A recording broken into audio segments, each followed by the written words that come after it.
Western engineering লিমিটেডের ব্যবস্থাপনা পরিচালক ঠিকাদার বশির আহমেদের বাড়ি কুষ্টিয়ার মিরপুর উপজেলার আমলা এলাকায়। 3 দশক আগে তিনি ছিলেন ছোটখাটো তামাক ব্যবসায়ী। স্থানীয় এক আত্মীয়র লাইসেন্সে শুরু করেন ঠিকাদারি ব্যবসা। 2008 সালে আওয়ামী লীগ ক্ষমতায় আসলে হয়ে যান আওয়ামী লীগ নেতা কামারুল আরিফিনের লোক। পরে মাহবুবুল আলম হানিফের ছায়া পেলে হয়ে ওঠেন অপ্রতিদ্বন্দ্বী। ঠিকাদারি সেক্টরে গড়ে তোলেন বশির তন্ত্র।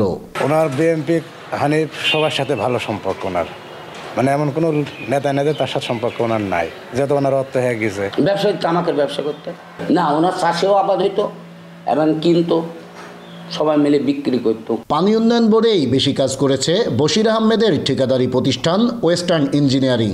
অনিয়ম আর লুটপাট যেন তার ঠিকাদারি কাজের অলংকার। কোথাও বাঁধ নির্মাণের পরই ধসে গেছে, কোনো ক্ষেত্রে কাজ না করেই তুলে নিয়েছে সরকারি টাকা। বশির সাহেব জেনে কাজ করেছে সে নেই, আমি বসে গেছে কুষ্টিয়া যে জায়গায় করেছে কাজটা ভালো করে নেই। যার কাজ ভালো না তাকে সরকার বারবার কাজ দেয় কি কামে।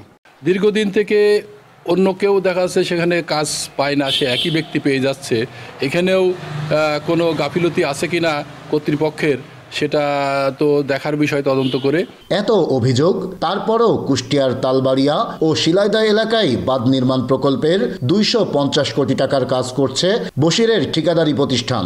এ নিয়ে দেশ টিভি মুখোমুখি পানি উন্নয়ন বোর্ডের এই কর্মকর্তার। তো সিপিটিউ বলেন বা অন্যান্য ক্ষেত্র থেকে ইজিপিতে তাকে এখনো ডিবার করা হয়নি বা কালো তালিকাভুক্ত না করার কারণে তার লাইসেন্সে বলে উনি আসলে কাজটা পেয়ে থাকেন। এদিকে ঠিকাদারি কেলেঙ্কারির বাইরেও বশির আহমেদের বিরুদ্ধে রয়েছে নিজ এলাকা আমলাতে শিক্ষা প্রতিষ্ঠানের জমি দখল করে বহুতল ভবন নির্মাণের অভিযোগ।